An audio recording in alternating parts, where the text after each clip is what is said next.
نبی کریم علیہ السلام نے خود بیان فرمایا، یہ ترمذی میں موجود ہے، حضور فرماتے اللہ تعالیٰ کا نظام اس طرح ہوگا، قانون اس طرح ہوگا کہ سب سے پہلے میری قبر مبارک کھلے گی، اور فرمایا جنت کے مخصوص لباسوں میں سے ایک لباس مجھے پہنایا جائے گا، اور حضور فرماتے ہیں پھر اللہ تبارک و تعالیٰ کے عرش کی دائیں جانب مجھے کھڑا کیا جائے گا۔ حضور فرماتے ہیں کہ تمام مخلوق میں سے صرف میں ہوں جو خدا کے عرش کے ساتھ کھڑا کیا جائے گا، اور یہ وہ جگہ ہے جہاں کھڑے ہو کے صبح قیامت نبی کریم علیہ السلام اپنی امت کی شفاعت فرمائیں گے۔ میرے عزیزو یاد رکھو، جو قرب خاص اللہ تعالیٰ نے نبی رحمت نور مجسم شفیع معظم صلی اللہ تعالیٰ علیہ وسلم کو عطا فرمایا، ہر جگہ اللہ رسول کے ذکر میں، بات میں، کلام میں یکتائی ملے گی۔ میں کیسے آپ کی خدمت میں عرض کروں کہ بعض لوگ بیچارے ایسے ہیں جن کی توحید ہی مکمل نہیں ہوتی جب تک وہ یہ نہ کہہ دیں کہ جی آپ اللہ رسول کا ذکر اکٹھا نہ کریں۔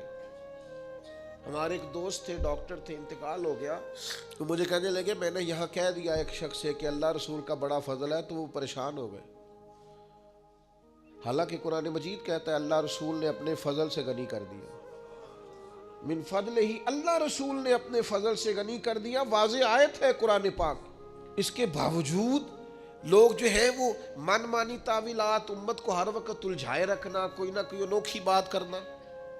صحابہ کے تو یہ مشترکہ لفظ ہے، وہ جب بھی بات کرتے اللہ رسول کا نام لے کے کرتے، وہ اس خاص قرب کو جانتے تھے، اس خاص محبت کو جانتے تھے۔ مجھے نہیں پتا آج لوگوں کی کیفیات کیا ہے، ورنہ لوگ خاندانوں سے سجتے تھے، بھائی بھائیوں سے سجتے تھے، قبیلے قبیلوں سے سجتے تھے۔ لوگ سمجھتے تھے کہ جو اپنائیت میں لطف ہے وہ کسی اور جگہ، لیکن آج لوگ تقسیم کرنے کی کوشش کرتے ہیں، انتشار کی کوشش کرتے ہیں، ایسی باتیں جو بالکل عام فہم ہے، روٹین ہے، ان میں بھی لوگ لوگوں پر فتویٰ لگانے سے باز نہیں آتے۔ خدا را آپ دین کو سمجھیں۔ جو ہمارے مزاجوں میں بعض لوگوں نے چیزیں پیدا کر دی، اوہو بڑی جلدی فلاں لفظ نہ استعمال کرنا، یہ تو دائرہ اسلام سے تمہیں نکال دے گا۔ اور میرے بھائی اتنی جلدی پریشان، میں نے خود وہ کتاب دیکھی، خود دیکھی اپنی آنکھوں سے، اور غصہ نہیں آیا، مجھے ترس آتا ہے ایسے لوگوں پر۔ اس میں لکھا تھا جی، ایک تو ہے نا یا اللہ یا رسول اللہ لکھنا، وہ کہنے لگے اللہ لکھ کے نا بالکل اتنا ہی بڑا اس کے سامنے محمد نہیں لکھنا چاہیے۔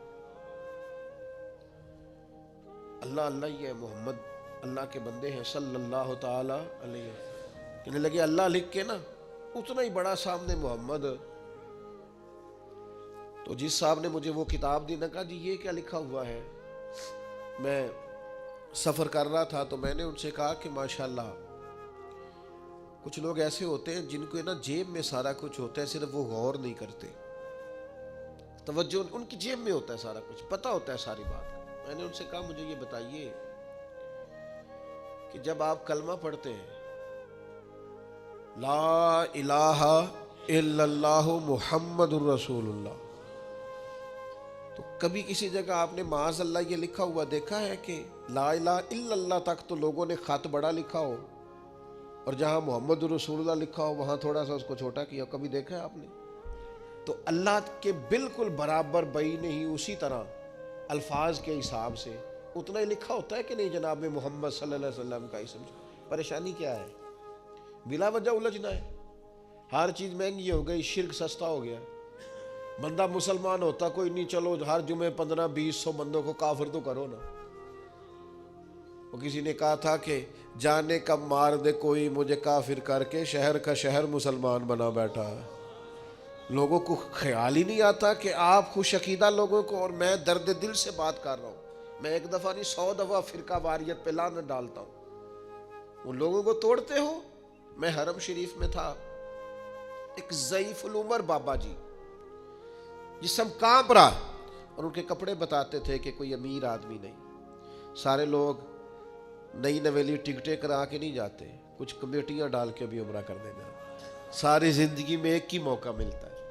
تو بیچارے ہانپ رہے ہیں، کانپ رہے ہیں، حرم شریف پہنچے ہم سے آگے، تو وہ سرکار کے مواجہ شریف کی طرف منہ کر کے انہوں نے دعا مانگنی شروع کر دی تو پیچھے سے ایک صاحب آئے، ان کے نہیں، ایک تو ہے نا کہ ان کے یہیں سے گئے ہوئے پاکستان سے، وہ کہنے لگے بابا جی یہ شرک ہے، اور بابے کو دھکے دے رہے ہیں، دھونس جمار، میں کہا چھوڑے، چلا جاتا نہیں، وجود کامتا ہے، پکڑ دکڑ کے پیسے کرنے کے لیے اللہ کے گھر آیا ہے، اور یہ آ کے کھڑا مسجد میں ہے اور تو اسے مشرک کہہ رہا ہے۔ یہ مشرک ہوتا تو کسی مندر میں جاتا، اس کی آنکھوں کی چمک دیکھ اور حضور کی محبت میں نکلنے والے آنسو دیکھ، اگر دنیا میں یہ مومن نہیں ہے تو پھر ماں نے مومن پیدا ہی کوئی نہیں کیا۔ اگر یہ مسلمان نہیں تو دھرتی پھر کوئی دوسرا مسلمان ہے ہی نہیں۔ اگر یہ مومن نہیں جو حضور کی محبت میں رو رہا، تڑپ رہا، بڑھاپے میں آیا ہوا ہے، پھر تمہیں مومن کہاں سے ملیں گے؟ خدا کا خوف کرو، میں سمجھ نہیں آتی۔ اگر یہاں بھی ایمان نہیں، ایمان ہے کیا؟ محبت رسول ہی کا نام تو ایمان ہے۔ تو اگر یہ تمہیں مومن نہیں لگ رہا تو پھر دھرتی پہ مومن دوسرا ہے ہی نہیں۔ اس لیے یہ قباحتیں لوگوں نے پیدا کر دی۔ وہ سنو نا یار، یہ ابو داؤد شریف کی حدیث ہے، حضرت سعد بن معاذ رضی اللہ تعالیٰ عنہ کے بہنوئی نے کلمہ پڑھا صبح، اور اسی دوپہر اسی شام غزوہ احد میں چلے گئے، اور اسی غزوے میں وہ شہید ہو گئے، اور اس طرح شہید ہوئے کہ شدید جب زخمی ہوئے نا تو انہیں اٹھا کے ان کے گھر والوں کے پاس لایا گیا۔ تو حضرت سعد بن معاذ اپنی بہن سے پوچھنے لگے کہ یہ قومی غیرت میں گئے تھے؟ یہ لفظ ہے ابو داؤد کے، ان لفظوں سے حدیث ملے گی آپ کو، ذمہ دار ہوں۔ یہ خالی نہیں کہا کہ اللہ کے لیے گئے تھے، یہ نہیں کہا،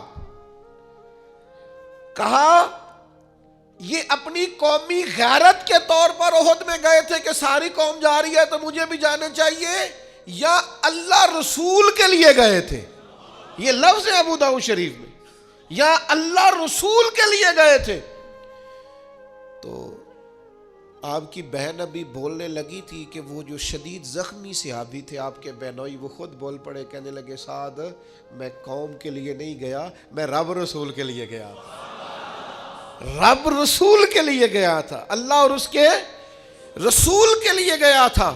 تو حضرت سعد بن معاذ کیا فرماتے ہیں؟ فرماتے ہیں انہی زخموں سے وہ وصال بھی کر گئے، جنت میں بھی داخل ہو گئے، نماز ایک بھی نہیں پڑھی، روزہ ایک بھی نہیں رکھا، زکوٰۃ ایک دفعہ بھی نہیں دی، کعبے کا حاجی مال کی حالت میں ایک دفعہ بھی نہیں کیا، پر جلوہ رسول تو دیکھا ہے نا۔ یہ تو کہہ کے گئے ہیں نا وہ دنیا سے۔ اور سنو نا یار، لوگ کہتے فلانے صحابی کا فلانا عمل دیکھو، میں نے کہا صحابی عمل سے بنتا ہی نہیں، ہم عمل دیکھے کیوں؟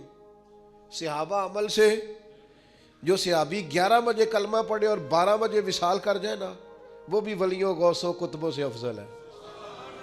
جنہوں نے 40 50 سال مصلی پہ گزارے ان سے افضل ہے، اس لیے کہ صحابی عمل سے بنتا نہیں، صحابی نمازوں سے بنتا نہیں، صحابی روزوں سے بنتا نہیں، صحابی حج زکوٰۃ خیرات سے بنتا نہیں، صحابی تو ایمان کی حالت میں جلوہ والضحیٰ دیکھنے سے بنتا ہے۔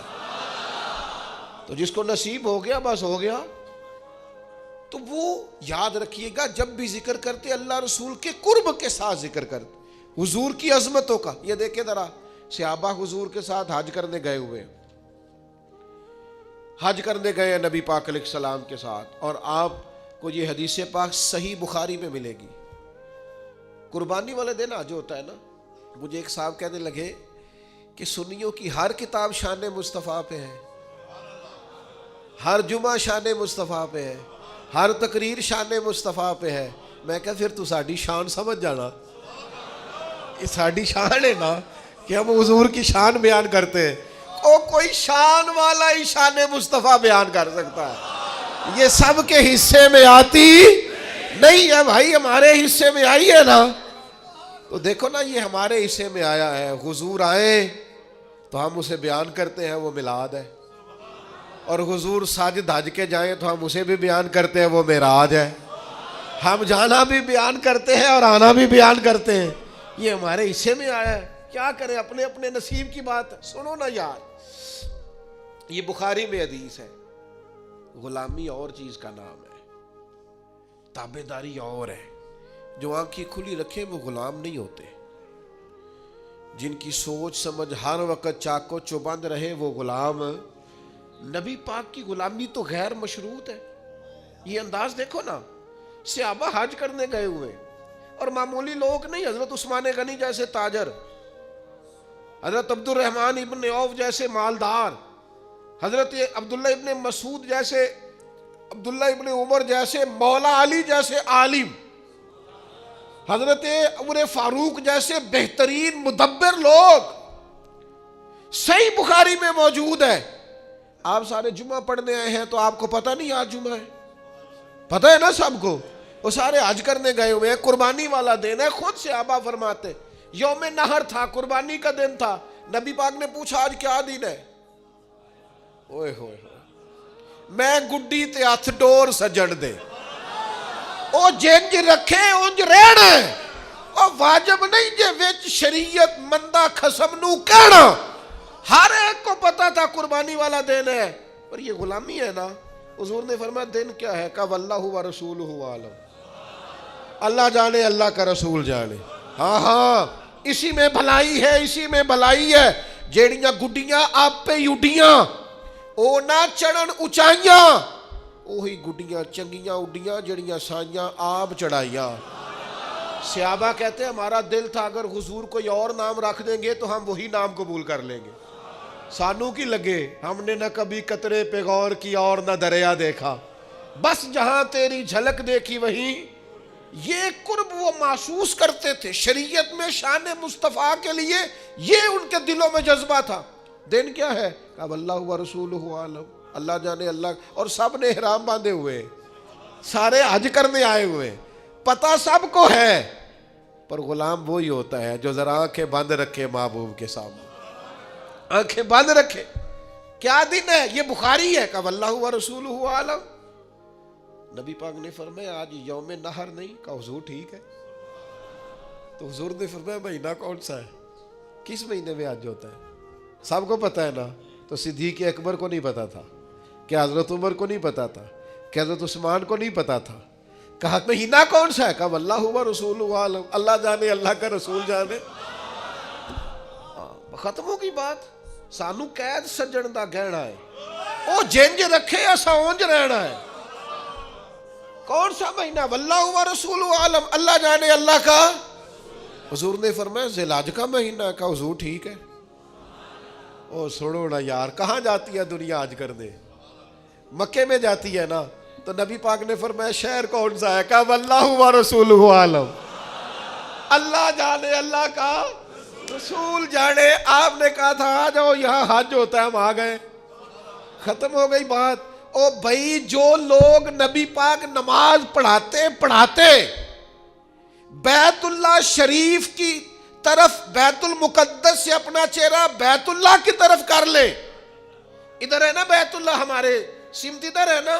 یعنی حضور ادھر نماز پڑھا رہے تھے, دوران نماز چہرہ ادھر پھیر لیا. انہوں نے پوچھا ہی نہیں, سوال ہی کوئی نہیں کیا. اس لیے کہ ہمارا کعبہ بیت اللہ نہیں. ہمارے امام کہتے ہیں حاجیوں آؤ شہنشاہ کا روضہ دیکھو. تم کعبہ تو دیکھ چکے, اب کعبے کا بھی کعبہ دیکھو. ہمارا قبلہ وہ ہے جس کو حضور قبلہ کہے, وہ ہمارا قبلہ ہے. فرمایا کون سا شہر ہے؟ کہا اللہ رسول جانے. تو حضور نے فرمایا یہ مکہ نہیں. کہا حضور ٹھیک ہے. اگر یہ حرمت والا شہر مکہ ہے آپ کہہ رہے ہیں تو لہذا تو پھر اصل تو زبان رسالت مآب ہوئی نا, اصل تو حضور کی زبان ہوئی نا. ساڈے نبی دی زبان ساڈے واسطے قرآن, اور وہ زبان جس کو سب کن کی کنجی کہے اس کی نافذ حکومت پہ لاکھوں سلام. او میرے بھائیوں, شان رسالت مآب کے بارے میں یہ عقیدے اپنے تازہ رکھو. سنو پھر کہتا ہوں, اگر چاہتے ہو نا یہ ڈپریشن سے ٹینشن سے, میں آپ کو اپنی بات بتاتا ہوں, چھوٹا آدمی ہوں, کوئی تجربہ آپ کی خدمت میں عرض کروں گا تو دیانتداری سے ہی عرض کروں گا. جب زیادہ دل بے چین ہو جائے نا تو نبی پاک کی عظمت کی نعت سنا کرو, حضور کی شان کی بات سنا کرو. اپنے آپ کو سمجھا کے کہا کرو آ میرے دل آمنہ کے لال کی باتیں کرے, آ میرے دل آمنہ کے لال کی باتیں کرے, چہرہ وشمس کے اجلال کی باتیں کرے. اور اگر اللہ موقع دے اور وقت ایسا لائے کہ انسان بیٹھا مدینے میں ہو اور سامنے گنبد خضرا ہو، پھر تو راتیں بھی مدینے کی اور باتیں بھی مدینے کی. جینے میں یہ جینا ہے، کیا بات ہے جینے کی. پھر یہ کمال انسان. تو اگر تازہ دم رہنا چاہتے ہو تو عظمت رسالت مآب، شان رسالت مآب، اس کو اپنے ذہن میں بٹھائیں. یہ جو آپ کو بخیل بخیل مزاج لوگ نظر آتے ہیں نا، کہتے ہیں اتنا بیان کرو، اتنا نہ کرو، اتنا بیان. میں کہ تو کدی مینوں مل سہی، تو کدی مینوں مل سہی، میں تینوں دساں. یہ تے پوچھو نہ نو جنہ پیتی آ، پھر انہاں تے کی بیتی آ. جناد وچکارے ہی توڑ دیتی، جئی نیتی جئی نہ نیتی آ. تمہیں کیا پتا عظمت رسالت مآب. حاجی صادق صاحب فرمایا کرتے تھے یہ پوچھنی ہو تو امام احمد رضا سے پوچھا کرو، شان مدینے والے دی تے زبان بریلی والے دی. وہ سرور کشور رسالت جو عرش پر جلوہ گر ہوئے تھے، نئے نویلے طرب کے ساما عرب کے مہمان کے لیے تھے. بس اسی کے جلوے، اسی سے ملنے، اسی سے اسی کی طرف گئے تھے.